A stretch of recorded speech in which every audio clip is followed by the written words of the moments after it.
Hallo, willkommen beim 1000 Wecker Report. Heute mit dem Thema Vor-Funk-Meeting am 2. Mai. Silberkorrektur in Richtung 23 $ und dann Anstieg auf über 28 $. Start der Mega-Gold-Aktien.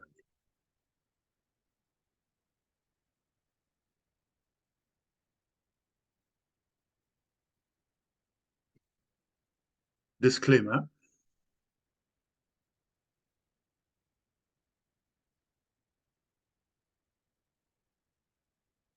Silber. Nach Korrektur in Richtung 23 $ steigt Silber auf über 28 $. Vermutlich wird Silber im Vorfeld des Funk-Meetings noch in Richtung 23 $ gedrückt werden.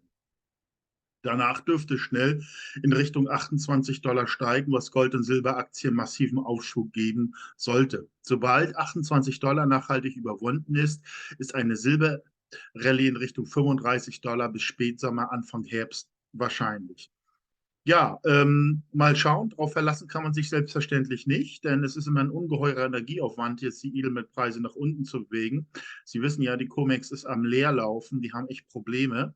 Gut, aber so ist es Tradition. Vor solchen Meetings werden die Edelmetalle meist nochmal angepackt. Dürfte dann vielleicht einer der letzten Kaufgelegenheiten nochmal darstellen, bevor es vermutlich dann Richtung 28 $ geht. Und 28 $ ist charttechnisch, wenn das mehrere Wochen mit 28 $ schließt, dann macht es den Weg für eine größere Rallye frei. Und das dürfte dann, sag ich mal, der endgültige Startschuss der Goldaktienrallye werden. Und dann dürften viele eben Penny-Gold-Aktien im Dollarbereich oder mehr gehen, bis dann Silber 35 $ erreicht werden. Und das ist dann im Grunde genommen, dann ist es abzuwarten, wie es dann weitergeht. Sie wissen ja, es gibt ja Analysten, die sagen, dass es dann bis Jahresende, Anfang nächsten Jahr, dann absolut nochmal parabolisch weiter steigen kann. Das muss man einfach nochmal sehen. Ist alles möglich, aber wenn natürlich dann Silber ab irgendeinem Punkt auch absolut parabolisch steigt, muss man sich bewusst machen, dass es dann auch eben eine heftige Korrektur geben kann. Und die will man mit Gold- und Silberaktien nicht mitmachen.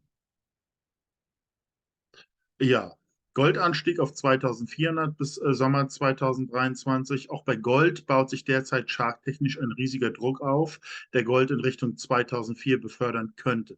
Gleichzeitig sind die Goldaktien immer noch absurd unterbewertet. Diese Unterbewertung wird allerdings in wenigen Monaten abgebaut und hoffentlich mit einer Übertreibung beendet. Ja, Gold gibt dann sozusagen die Rückendeckung für den Silberspike, Silberanstieg. Es muss eigentlich beides funktionieren. Das ist eigentlich das Primärmetall. Es muss sich eben, wie gesagt, dauerhaft über 2000 $ etablieren, damit dann ganz andere Fantasien möglich sind. Dann glauben eben auch die Leute ganz schnell auf 2400, eben 2600, 2900 Gold oder was da alles gesagt wird. Das kann auch alles sein. Und später zeige ich Ihnen ja nochmal in der allgemeinen Erklärung, dass wir eigentlich, wenn von der Charttechnik her und im Vergleich mit 1970er Jahren, müsste es eigentlich innerhalb von einem Jahr sogar auf 8500 $ hochgehen. Das glaube ich aber so nicht. Ja, hier geht es um einen Goldprojektgenerator, der unfassbar viele Projekte hat und meiner Meinung nach relativ unbeachtet ist. Also hier von Ontario haben sie eben Projekte und eben auch in Mexiko, wie Sie auf der rechten Seite sehen. Und ich denke, das ist nur ein kleiner Auszug davon. Und Sie sehen es ja auch, wo diese Aktie schon mal hingestiegen ist. Hier von 2020 während des Corona-Tief war es ja auch schon mal bei 5 oder 10 Cent und es hat sich dann schnell ja sozusagen fast verzehnfacht. Und eine ähnliche Entwicklung scheint es jetzt auch zu geben. Also das alte Hoch kann bei einer sich beschleunigenden Gold- und Silber-Rallye schnell erreicht sein. Natürlich hoffen wir ja, wie ich ja gesagt habe, dass sowas dann mindestens auf 1 $ oder eben hoffentlich auch mehr geht. Aber das muss man sehen. Ja, meiner Meinung nach sehr interessantes Unternehmen. Risikoprofil ist meines Sichts irgendwo zwischen moderaten und sehr hohen Risiko, wie immer natürlich keine Kaufempfehlung, aber einfach interessant zu sehen, was man jetzt im Augenblick noch günstig im Gold- und Silbersektor kaufen kann. Aber Sie sehen es auch, der Chart sagt, es geht aufwärts, der Boden ist gefunden und ja, einfach interessant. Ja, hier nochmal wie versprochen, für die, die es noch nicht kennen, das wiederhole ich ja in den Videos jeden Tag, aber ich halte das einfach für wichtig.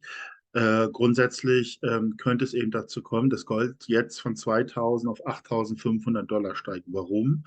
Weil wir eine ähnliche Chartsituation in den 1970er, 1980er Jahren hatten. Dort ging es ja auch für Silber von 350 $ auf 200 $, korrigierte dann auf 100 und hat sich dann langsam jetzt in Richtung 2000 hochgearbeitet. Sie sehen es auch eine Tasse mit Henkel, wenn man so will. Und das ist das Entscheidende, was eben jetzt auch kommen könnte. Dass jetzt hier, damals ist dann Gold, das war das Jahr 1978, innerhalb von einem Jahr ist das ja, von 1979 war es, in guten Jahr, so ist es dann von 200 $ auf 850 $ gestiegen. Und das führte dann zu dieser extremen Goldaktien-Rallye, die uns ja jetzt in den Goldaktiensektor getrieben hat. Hier ging es dann, Sie sehen es ja, von 5 Cent, 10 Cent, 20 Cent, hier teilweise 19, 30, 40 $ hoch. Also aus 1000 $ konnte man eine Viertelmillion machen, einfach unglaublich. Dann natürlich die langen Jahre Stagnation. Das war eigentlich die Welt der normalen Aktien, Topfonds etc. Und hier hat es dann ja wieder langsam diesen Anstieg gegeben. Jahr 2000 ist halt so ein Wendejahr. Und dann ging es im Grunde genommen auch hoch bis 2000, korrigierte auf 1000. Auch diese 1000 wurden jetzt aktuell wieder eingeholt. Wir haben hier also genau dieselbe Tasse mit Henkel wie hier, bevor es dann zu dieser Abschussrampe kam. Nur mit einer Null eben mehr diesmal. Und das ist ja, das könnte passieren, aber ich denke mal schon, dass sie da eingreifen und für solche hohen Zahlen möglicherweise nicht so schnell sehen oder niemals sehen werden. Aber was wir sehen werden, ist eine deutliche Etablierung über 2000 $. 2400 hat mir jetzt ein Video gesagt, Silber sicherlich irgendwann über 50. Und das bedeutet in jedem Fall Goldaktienrallye. Und das ist das Interessante und deswegen fokussieren wir uns darauf. Ja, also welches Ereignis liegt vor uns? Damit meinen wir einfach die Goldaktien, dass Goldaktien wesentlich stärker steigen als Gold. Hier ist schematisch dargestellt, das ist Silberchart. Hier ist Silber in 8 Monaten um 180% gestiegen. Das war 2011. Auch eine sehr große Goldaktienrallye und genau das steht bevor. Und hier ist einfach nochmal links zu sehen, wie dann Gold und Silber oder in dem Fall ist es hier eine Kupfer-Gold- und Silber Projektgenerator, wie schnell solche Unternehmen dann, wie gewaltig die darauf reagieren können, auf solchen Verhältnisse, solche Marktveränderungen. Sie sind dann von 2 Cent hier auf 36 Cent gestiegen. Genau das erwarten wir auch. Deswegen sind wir in den Sektor, versuchen möglichst viele von solchen Penny Stocks aufzukaufen, in der Hoffnung, dass es 1 $ oder mehr erreicht und dann natürlich abstoßen, wenn die Mania da ist. Also ab diesem Punkt dann versuchen. Also damals wäre es eben sehr klug gewesen. Klar, rückwirkend ist immer schlauer, keine Frage, aber man kann es ja trotzdem sagen. Im Grunde genommen, immer wenn es zu einem Kaminanstieg kommt, ist im Grunde genommen schon ein Ausstiegssignal. Aber dieses Ausstiegssignal hat im Grunde genommen, wenn man das so will, 8 Monate angedauert. Also das dauert eine Zeit. Diese Phase der Rallye, diese Phase der wilden Mania, wenn ich mal sagen will, dauert eine Zeit. Und das müssen wir versuchen zu timen. Und wie wird es in der Realität sein? Das ist dann eine Wall of Worries, also je höher man steigt, desto mehr hat man Angst, dass Rückschläge kommen. Aber lassen Sie uns jetzt erstmal die 28 durchstoßen, dann hoffentlich geht es in 35 und dann hoffen wir nochmal, wenn dann alle so gut gelaunt sind am Gold- und Silbermarkt, dass die Massen das dann noch höher treiben und wir eine richtig schöne Spitze kriegen und eine richtige Übertreibung bei Gold- und Silberaktien. Und das muss dann natürlich abgestoßen werden, das ist ganz klar. Wie gesagt, aber wir erwarten dann auch, hier sehen Sie, das ist dann die Kehrseite des Silberanstiegs, das muss man ganz klar dazu sagen. Das ging ja hier von 50 $ auf fast 10 $ runter. Das ist das ist ja mehr als eine 50-prozentige Korrektur. Erwarten wir es diesmal so nicht, aber eine heftige Korrektur kann es dann auch irgendwann geben. Und dann setzt es vielleicht schon zum nächsten Silberspike an. Es werden ja langfristig ganz andere Werte noch erwartet. Aber das ist schwer zu sagen. Wir konzentrieren uns einfach nur sozusagen diesen Silberspike, das war ideal für den Verkauf von Goldaktien, sozusagen diesen Silberspike versilbern.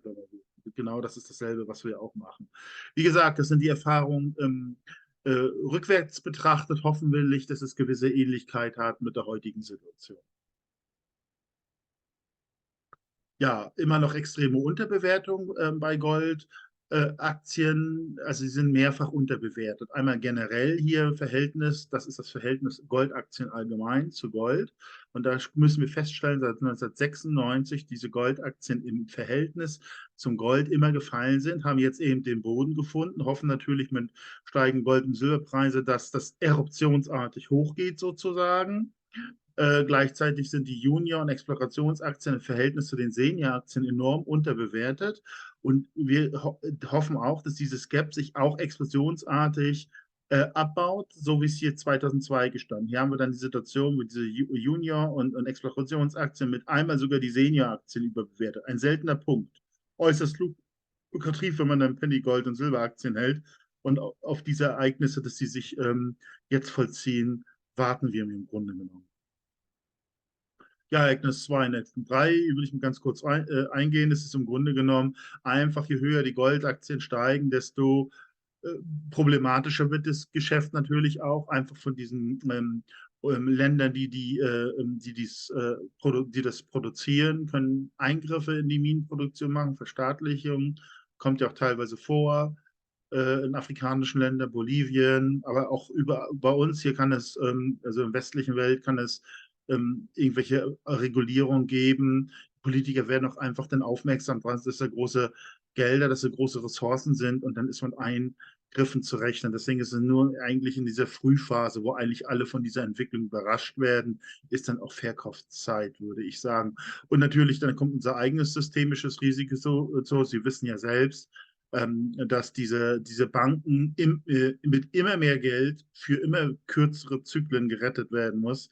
Ich nehme an, jetzt diese Bankenrettungspakete, die jetzt gemacht worden sind, halten möglicherweise irgendwie für 6 bis 12 Monate oder wie auch immer, wo dann ein noch größeres Ereignis kommt und das würde möglicherweise die Staaten, den Steuerzahler tatsächlich überfordern und das ist dann eine systemische Krise droht und da muss man selbst die Bank sein. Ne? Da muss man selbst eben seine Gold und Silber halten und erstmal abwarten, was dann kommt. Aber momentan ist es noch nicht so weit. Momentan hoffen wir, dass im Vorfeld eben die Gold- und Silberaktien überproportional steigen. Ja, Fazit, man muss im Grunde genommen diese Ereignisse, die jetzt noch zukommen, muss man versuchen zu multiplizieren. Das ist natürlich leichter gesagt als getan. Das heißt, man muss jetzt die Entwicklung mit den Goldaktien versuchen, sein Geld zu maximieren, dann diese Gewinne wiederum in Gold und Silber tun, die sich vielleicht in einer dann nochmal höher steigen und dann irgendwann reinvestieren in andere Businesses, in Top-Aktien, Top-Fonds, die dann, wie es 1980 bewiesen wurde, von 1980 vom letzten Gold hoch, haben sich viele Fonds mindestens verfünfzigfacht. So, wenn man das zusammentut, dann würde das bedeuten, dass jede heutige investierte $200 langfristig eben 1 Million Kaufkraft bringen kann. Ich meine, gerade vor dem Hintergrund dieser ganzen Rentendiskussion und Altersarmut und länger arbeiten, ähm, das ist die falsche Diskussion. Die Antwort ist, steckt möglicherweise in, in diesen Ereignisketten, weil die eben diese Rentensysteme, überhaupt jegliche Systeme unterliegen diesen Ereignisse und wenn die Masse darauf setzt, wird es garantiert schiefgehen. Also sie wird Opfer von den Ereignissen. Wir müssen uns so aufstellen, dass wir versuchen, von diesen Ereignissen zu profitieren. Weil das nicht leicht ist und wir keine Glaskugel haben, haben wir halt die Möglichkeit, würde ich sagen, viele verschiedene Ereignisketten aufzusetzen. Es kann ja auch eben sein, dass irgendeine Goldaktie nicht funktioniert, dass irgendwas vielleicht auch mal mit Gold passiert. Vielleicht wird es mal für eine Zeit verboten. Who knows? Schwierigkeiten überall. Was ich damit sagen will, wir können da viele verschiedene Ereignisse mit abdecken und einige dieser Ereignisketten könnten erfolgreich sein. Vielleicht sind auch alle erfolgreich, who knows, aber die Geschichte zeigt uns eigentlich, dass es so nicht ist. Aber so können wir als Gewinner hier aus diesen vor uns liegenden Ereignissen rausgehen, indem wir einfach unsere Investitionen anpassen und nicht einfach nur Opfer von diesen Ereignissen werden. Ja, 1000 Becker Report. Wir versuchen diese Aktien zu identifizieren nach moderaten, hohen und sehr hohen Risiko. Wir berechnen, wenn möglich, einen Potenzialfaktor aus der Marktkapitalisierung, Anzahl der Unzen, Grad des Goldes, Länderrisiko etc. Es gibt auch eine Exit-Strategie. Also wenn Sie einen Import kaufen wollen, finden Sie dazu weitere Informationen unten im YouTube-Video in der Beschreibung. Ja, Einlagen von Gold und Silber bei Einkaufsgemeinschaft. Ähm, Wir überlegen ja, dass wir im Wesentlichen unsere Gewinne, zumindest einen Teil davon, in Gold, mehr Gold und Silber sozusagen, investieren wollen. Und da bietet sich solche Unternehmen an, wie die Einkaufsgemeinschaft für Sachwerte, die zu jeder Zeit in Gold und Silber kommen. Eine Überweisung, schon ist ein Zollfreilager in der Schweiz gut geschrieben. Genauso leicht ist der Verkauf. Sie sind im Allgemeinen günstiger und kamen zu jeder Zeit an komplette Ware. Und Sie brauchen nicht anstehen und nichts. Ist unter Umständen vielleicht einfach mal eine Alternative, wenn die Edelmetallhändler, wenn es da lange Schlangen gibt oder die auch nur geringe Mengen haben oder preislich vielleicht dann nicht ganz korrekt sind, wie auch immer. Nur, dass sie da eine Alternative haben, lohnt sich auch mal anzuschauen. Ist auch unten verlinkt in einem YouTube-Video. Ja, ich bedanke mich ganz herzlich für die Aufmerksamkeit. Würde Sie bitten, meinen Kanal zu abonnieren, wenn Ihnen der Inhalt soweit gefallen hat. Vielleicht die Glocke betätigen, dass Sie sofort über neue Videos informieren. Vielleicht auch ein Like geben. Wie gesagt, wenn es Ihnen gefallen hat, dann würde es den Algorithmus unterstützen. Dann wird das YouTube-Video auch anderen an diesem Thema interessierten Zuschauern vorgeschlagen. Also nochmal besten Dank für Ihre Aufmerksamkeit und bis zum nächsten Mal.